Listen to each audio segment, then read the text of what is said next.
Hi everybody, it's Richard here again and welcome to another video, and this is the start of a new series. Now before Christmas I started a series where I showed the 10 worst songs from my 10 favourite artists, and it did extremely well. I don't understand why. Some of it got very high views for this channel. So I thought maybe I should do balance the act a little bit and do the 10 best songs from my 10 favourite artists. So I put it out in a poll, and there's about 70 people actually voted on it, and 90% said yes, so we'll go with it. So what I've decided to do is to take the most successful video from the previous series and start with it and keep on going until I get to the least successful video. And surprisingly enough, the most successful video in views was Simon Garfunkel stroke Paul Simon from 1972 to 1983. So I'm going to do that first, and I'm going to stick with the same rules. So it's Simon Garfunkel plus Paul Simon from 82 to 1983. I could have done it all Simon Garfunkel because they're brilliant, but we'll stick with the way it was in the first video. Okay, so starting off at number 10, and these are all 10 out of 10 songs for me. I love them all. And it is from Paul Simon's, it's not really his debut because his debut was in 1965 with the Paul Simon Songbook, but this was his debut after Simon Garfunkel had split up, and the song is Duncan, and I think it's an absolutely gorgeous song. The guitar picking is beautiful, the instrumentation is beautiful, and it's got one of the best lines ever. Couple in the next room, bound to win a prize, have been going at it all night long, which I think is magnificent. This works really well live as well whenever Urubamba were in doing the percussion instruments and the woodwind instruments. I'm not too sure who does it on the actual original release, but it's an absolutely beautiful song, and it gets my number 10. Now at number 9, it's from this album, Still Crazy After All These Years, and it's the one he does with Art Garfunkel, My Little Town, which I think has got a little bit of a punch to it, more so than anything else he'd done with Art Garfunkel, and it features also on Art Garfunkel's Breakaway album. It's the same recording, an absolutely brilliant song, The Horns, and from 1975. It wasn't a big hit single here, but I think it got top 10 in America, but I think it's absolutely brilliant. I've always loved it, and it gets my number 9. And at number 8 we go with, from Bookends, the song America, and this is just an absolute classic Simon Garfunkel song. It's just talking about going throughout America. Paul and Kathy tossed me a cigarette. I think there's one in my raincoat. We smoked the last one an hour ago. I just think it's brilliant, and it's got a really good chorus, but what I really like is I like the sort of keyboard ending to it. It's almost like a fairground type ending whenever it fades out. It's absolutely brilliant, and this gets my number 8. And number 7, maybe a surprise for some people, but I'm going to go with the hit single off this, the UK hit single, and it's Take Me to the Mardi Gras. I've always loved it. I think the guitar intro is absolutely beautiful. I love the vocals from the Reverend, and I can't remember his name, but it's really good as well. And then as the song is about to finish, it goes into like a carnival, Mardi Gras sort of big brass band type thing, and it's excellent, really good. And it was a top 10 hit. I think it got number 7 in the UK charts. I think originally the single was supposed to be Kodachrome, but because of copyright issues, etc., they released the flip side instead. So Take Me to the Mardi Gras is my number 7.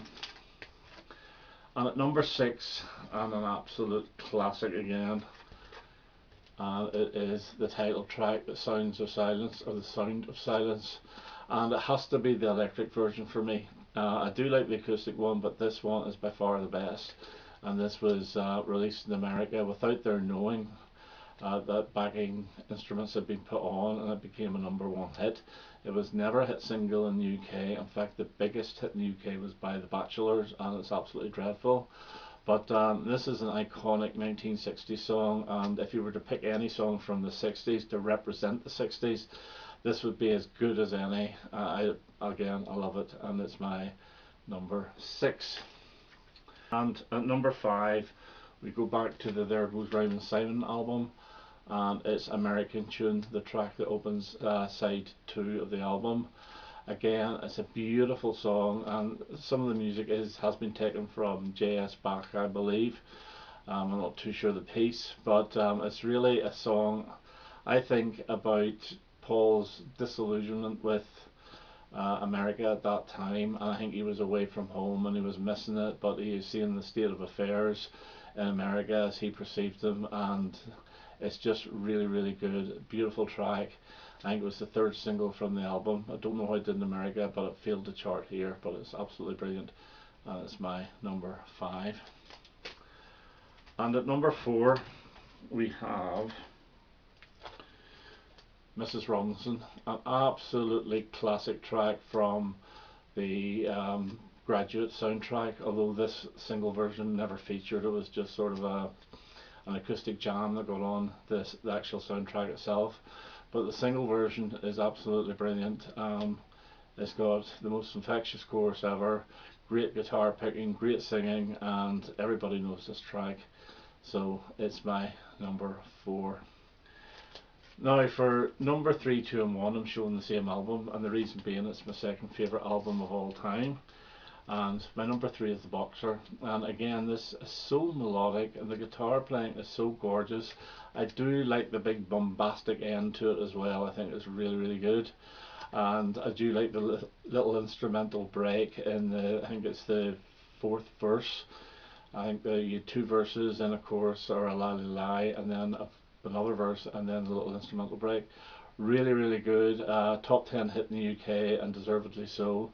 One of the most famous songs, and Bob Dylan infamously did a cover of it, which was absolutely dreadful, on his which one? Not New Morning, the other one, Self Portrait album. But an absolutely brilliant track. And my number 2 is The Only Living Boy in New York. And this is the song of Paul basically saying goodbye to Art Garfunkel as he is flying down south to record the film. I think it was Catch 22, and you can hear him singing So Long Artie in the background near the end. And really it was So Long Artie, this is the end of Simon Garfunkel, and it was. But a brilliant track with gorgeous harmonies, the backing vocals are stunning, and it's just an absolutely perfect song from a perfect album. And my number 1 is the title track, Bridge Over Troubled Water, with Art Garfunkel takes the lead vocal on it all. Although I tend to believe that you can hear Paul Simon's vocals on Sail On Silver Girl, Sail On By, because there is a little bit of a deeper vocal on that, and I think that's Paul Simon, but I've never had it verified or whatever. But it's a beautiful, beautiful song. The lyrics are absolutely stunning. It's a devotion song, and it's just brilliant, and it got to number 1 in the UK and I believe in the US as well. So my number 1 is Bridge Over Troubled Water with Art Garfunkel singing it. So those are my 10 favourite Paul Simon songs. There was no cover versions, of course, or live versions, although I was tempted to put the live version of The Boxer on from Live Ryman, which I rate very, very highly, but it's not part of the rules. Okay, that's me for now, and the next one I think will be the top 10 best songs of The Jam, the second most successful video of the Worst Of series. So until then, that's me for now. Bye bye.